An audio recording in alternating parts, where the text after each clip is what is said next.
Story 1. It happened when I was 14. My best friend Leo invited me to sleep over at his house, which sat on the edge of a wooded area just outside town. His parents were gone for the weekend, and we were pumped about having the place to ourselves. No curfew, no supervision, just horror movies, junk food, and video games until we passed out. What could go wrong? Leo's house was one of those older ranch-style places with creaky floors and thin walls. His bedroom was at the end of a long hallway, past the kitchen, and right before the back door that opened onto a dark, sloping backyard that melted into trees. Even during the day, the woods behind his house felt a little off, like they were watching. We set up in his room with a bunch of snacks and turned off all the lights, relying only on the flicker of the TV and the occasional glow from his phone screen. Around midnight, we watched an old found-footage horror movie about people getting hunted in the woods. Something about that felt a little too close to home, but we laughed it off.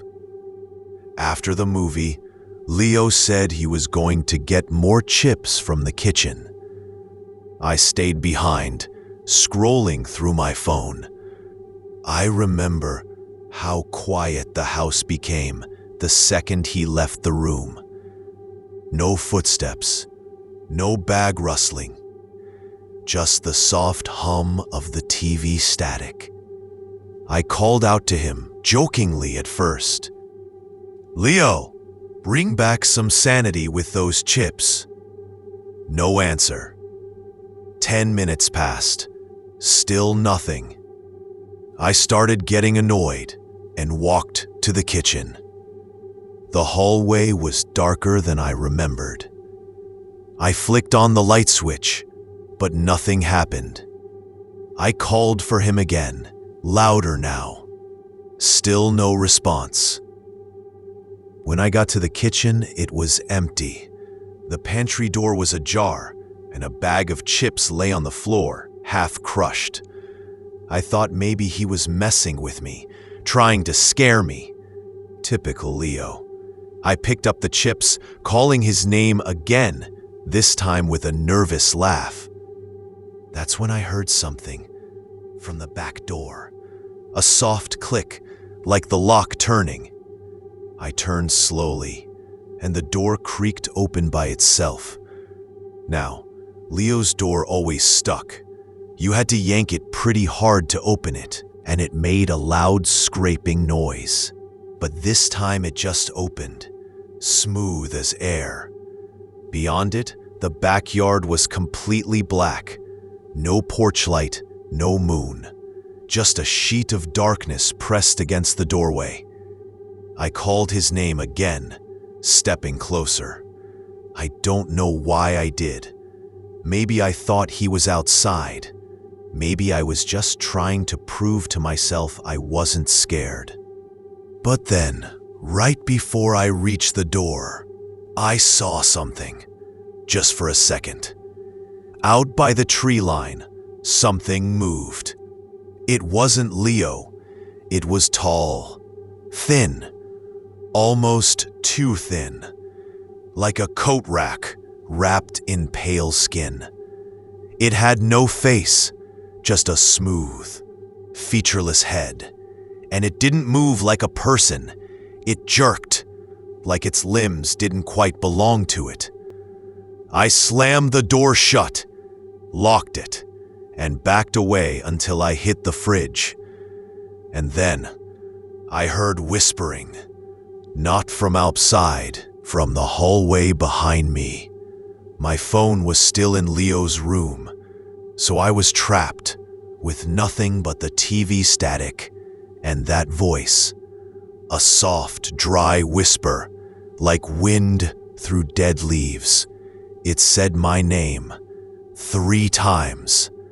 I ran to Leo's room, heart pounding. The light in there flickered on and off, even though the switch was off. I grabbed my phone and turned to run, and Leo was standing in the hallway. But something was wrong. He was just staring at me, blank. His mouth was slightly open, and his eyes, they didn't look like they were focusing. Like he was sleepwalking, or worse. I called out to him, but he didn't respond. Just stood there, tilting his head slightly, like he was listening to something else. Then, in the softest voice, he said, "It followed me back." I backed into the room and slammed the door shut. I didn't sleep. I didn't even sit. I waited with the door locked and my ear against it, listening to his footsteps shuffle up and down the hallway until sunrise. When his parents got back the next morning, they found us both asleep. Me curled in a chair in Leo's room, and him passed out in the hallway. They said we must have stayed up too late and scared ourselves, but Leo didn't remember anything. Not going to the kitchen, not standing in the hallway, and definitely not seeing that thing in the woods. He was never quite the same after that night. Quieter, always tired, and he hated going near the backyard. I still don't know what followed him back, but sometimes when I visit, I swear I see something out by the tree line, just standing there, waiting. Story 2. When I was 16, I spent a weekend at my cousin Maya's house while my parents were out of town. Maya was a year older, lived in a quiet suburban neighborhood, and her house always felt a little too pristine, like a showroom no one actually lived in. Everything was color-coordinated, scented with fake vanilla, and eerily quiet. Her parents worked night shifts at the hospital and left us alone every weekend. It sounded perfect on paper. It wasn't. The first night started out normal. We ate microwave pizza, watched makeup tutorials, and talked about school drama. Around midnight, she suggested we camp out in the living room. I was already in my pajamas, too lazy to argue, so we dragged our pillows and blankets downstairs. I sat up on the couch while Maya stretched out on the rug. She fell asleep before I did. The house was quiet. Too quiet. I laid there for hours, scrolling on my phone, until I noticed something odd. You know that feeling you get when someone's standing behind you? I had that, except there was no one behind me. Or so I thought. I sat up to adjust my blanket and noticed that the hallway light at the end of the corridor leading to the bedrooms was on. Maya had turned off all the lights before coming down. I was sure of it. I called her name softly, but she didn't stir. I got up and padded barefoot across the carpet toward the hallway. As I got closer, I could see the bathroom light flickering on and off, slow and rhythmic. No sound, just that quiet, pulsing glow from under the door. I figured maybe the bulb was dying, but something about it made my chest tighten. I stood there, frozen. Then the flickering stopped, and the light went out. Just as I turned to go back, the hallway got colder. Not cooler, cold. My breath came out in a soft mist. I looked back and saw the bathroom door now slightly ajar. It had been shut just seconds ago.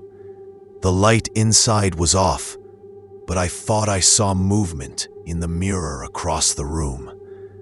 It was just a flicker, but it wasn't mine. I rushed back to the living room, heart thudding in my ears. Maya was still asleep, breathing evenly, completely unaware. I shook her awake, whispering urgently. She groggily asked what was wrong, and when I told her, she didn't laugh. She didn't tease me or brush it off. She just looked at me with wide, fearful eyes and said, "You saw it too?" Apparently, it had happened before. She'd never told her parents because she thought they wouldn't believe her. But she'd seen the lights flicker, doors open, and reflections that didn't match her movements. Once, she even woke up in her bed with long scratches down her back. She thought it was just sleep paralysis or a bad dream. But now I'd seen it too. We didn't sleep that night. We kept all the lights on and stayed in the center of the living room, wrapped in blankets, watching TV with the volume low. At some point around 3 a.m., the TV started glitching, like static tearing through the image. Then it froze completely on one frame, a mirror. It showed a woman standing in the corner of a room that wasn't ours. She wore something old-fashioned, a nightgown or dress that seemed soaked near the hem. Her face was blurred out, like smeared glass. Then the screen blinked to black, and the power cut out. The silence afterward was unbearable. That was when Maya started crying. She told me she thought it was her aunt. Her mom's sister had died in the house 10 years earlier, drowned in the bathtub upstairs. Maya was just a toddler then. Her parents never talked about it. But she remembered things, bits and pieces. Like her aunt brushing her hair, singing to her softly, even after the funeral. She thought it was just imagination until the lights started flickering 3 years ago. We sat together until the sun came up. When her parents returned that morning, we told them everything. Her mom got pale and quiet. Her dad didn't say anything. But that afternoon, they brought in a priest. It didn't feel like one of those dramatic exorcisms you see in movies. Just a quiet blessing, murmured prayers and incense. But it worked. For a while. I never slept over again. And Maya moved out when she turned 18. She's married now, lives in another state, but sometimes she calls late at night and asks me, "Do you remember that night?" And every time I say yes, she goes quiet, because we both know, whatever it wasn't done. Story 3. It was supposed to be a weekend to reconnect. My old childhood friend, Owen, had invited me to his family's cabin in the mountains. We hadn't seen each other in years, since he moved away in 8th grade. And now we were both in our 20s, trying to recapture something that had long faded. The cabin was remote, nestled in a thick grove of pine and birch, and there was no cell service for miles. That isolation was part of the appeal. I drove up late Friday evening. Owen was already there, waiting outside with a beer in one hand and a grin that didn't quite reach his eyes. He'd changed. Leaner, with a haunted look. The kind of subtle fatigue you don't notice unless you're paying attention. I figured he was just tired. He'd mentioned in passing that life had been stressful lately. The cabin itself was modest. Wood paneling, stone fireplace, 2 small bedrooms, and a single dusty lamp that gave everything an amber haze. It smelled like aged timber and cold. The kind of cold that sinks into your bones. We stayed up late, catching up, reminiscing about old classmates, old girlfriends, stupid childhood fears. But the energy never felt natural. Owen kept glancing toward the window like he expected something or someone out there in the trees. I asked him about it once, half joking, and he gave me a weak smile and said, "You'll see." I didn't press him. That first night, I couldn't sleep. Not because of the creaky floors or the unfamiliar bed, but because I kept hearing something. At first, I thought it was the wind moving through the trees. Then it became rhythmic, a pattern. Tap, tap, pause, tap, like knuckles on glass. I sat up, heart hammering, listening. The sound was coming from the window, not my bedroom window, the one in the hallway just outside it, the one Owen kept glancing at. I got up slowly, cautiously, and peeked out. There was nothing, just a sea of black trees. But the tapping continued, louder this time. I looked again. Still nothing. I chalked it up to nerves, or maybe some strange animal brushing against the cabin.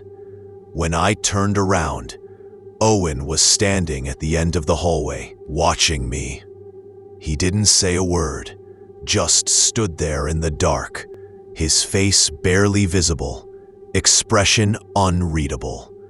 After a few seconds, he turned and walked back into his room. The next morning, over coffee, I brought it up. "Were you sleepwalking last night?" I asked. Owen paused, then shook his head. "No. You were in the hallway, just standing there." He didn't respond for a moment. Then he said, "I wasn't. You must have dreamed it." I could have sworn it was real, but I let it go. The day passed uneventfully. We hiked a little, cooked lunch, tried to relive old times. It felt forced. Owen was jumpy, constantly looking over his shoulder, flinching at birds, at branches, at shadows. When the sun began to set, the tension thickened. I was chopping vegetables for dinner when he quietly said, "Don't look out the window after dark." I thought he was joking. He wasn't. "Seriously," he said more firmly. "If you hear anything, ignore it. Don't open the door. Don't open the curtains. And don't speak to it, no matter what it says."